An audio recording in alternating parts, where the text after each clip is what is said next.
We weren't quite sure where to start this story, so we decided to be logical and started in the middle. What's all this about? It's about Mitchell's Plain. It's about the Cape Flats. It's about neglect. It's about people. It's about football. It's about striving for more. It's about never giving up. It's about Relentless.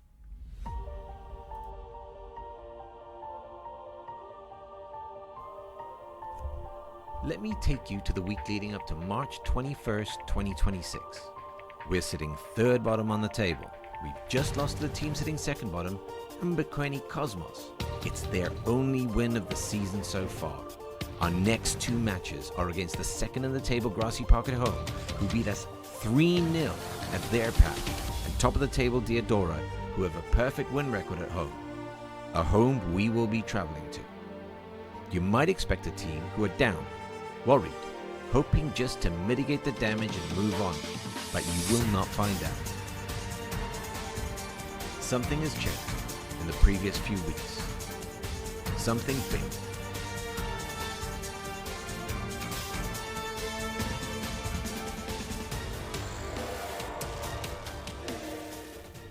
After a rough time in the first half of the season, we had a massive clear out of players, cutting 21 in total from our 36-man squad, keeping only the hardest working and most dedicated.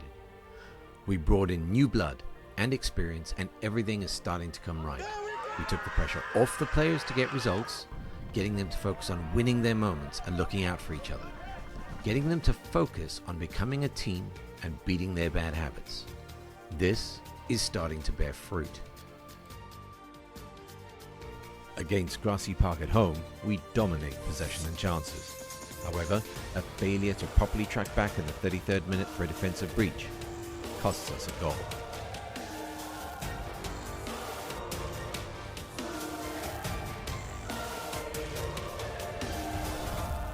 The boys work hard and bag the equaliser with seconds of normal time to go.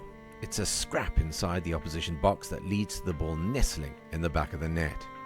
But it doesn't matter how they go in, they all count the same.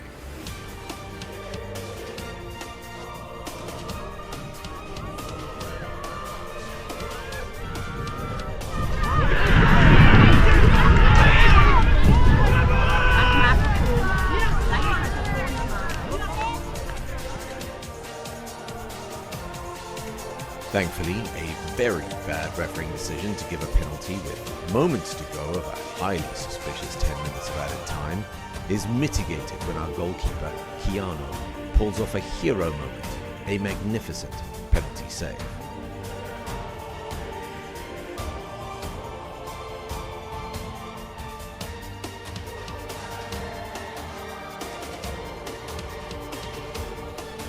The game finishes 1-1, leaving the lads feeling good and believing anything is possible going forward.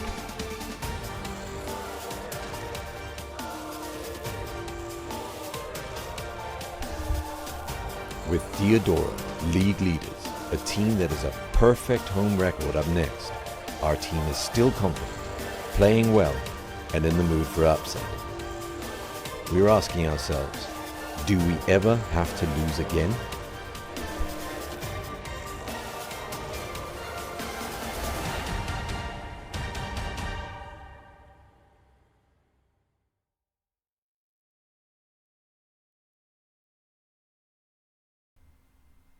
Quick question.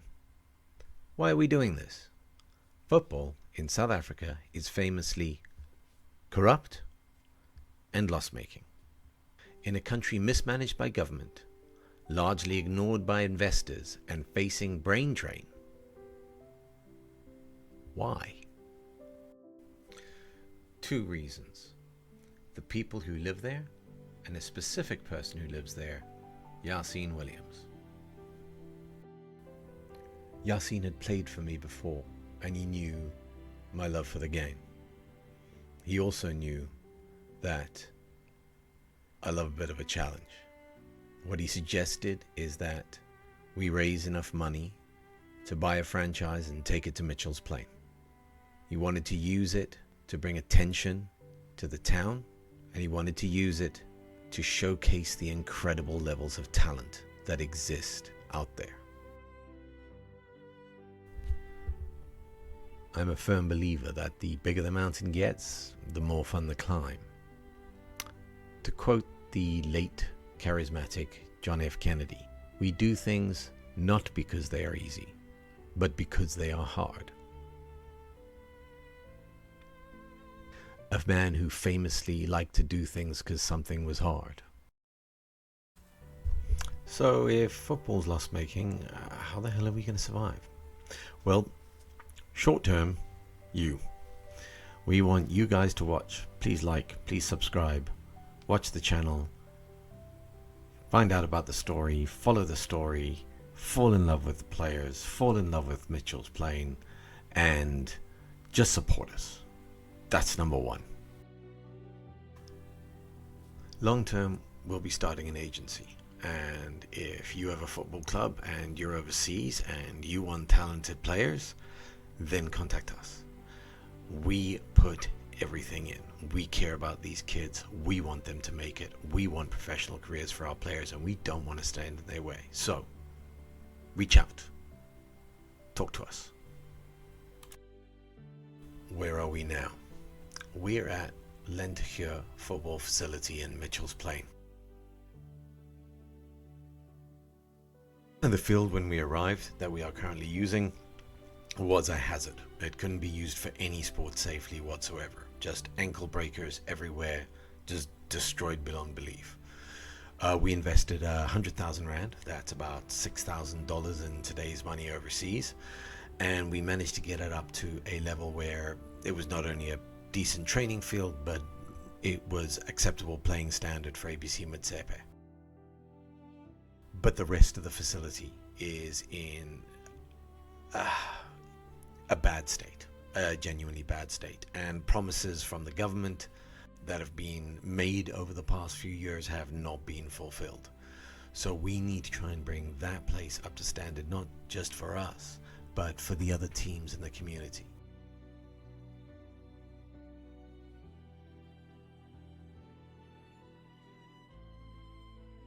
In the coming weeks, we're going to bring you more updates on the team, tell the story of how we got here, and introduce you to some of the players.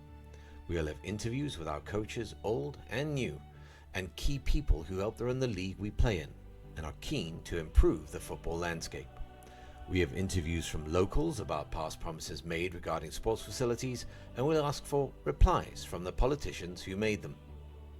And last, but not least, we'll begin to introduce you to the people without whom this could never have happened, who have been generous and decent to us since the day we started. Our partners in the ABC Motsepe, Bayhill United.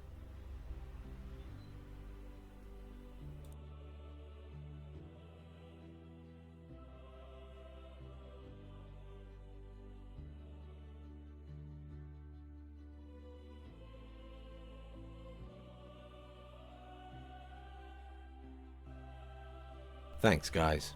We wouldn't be here without you.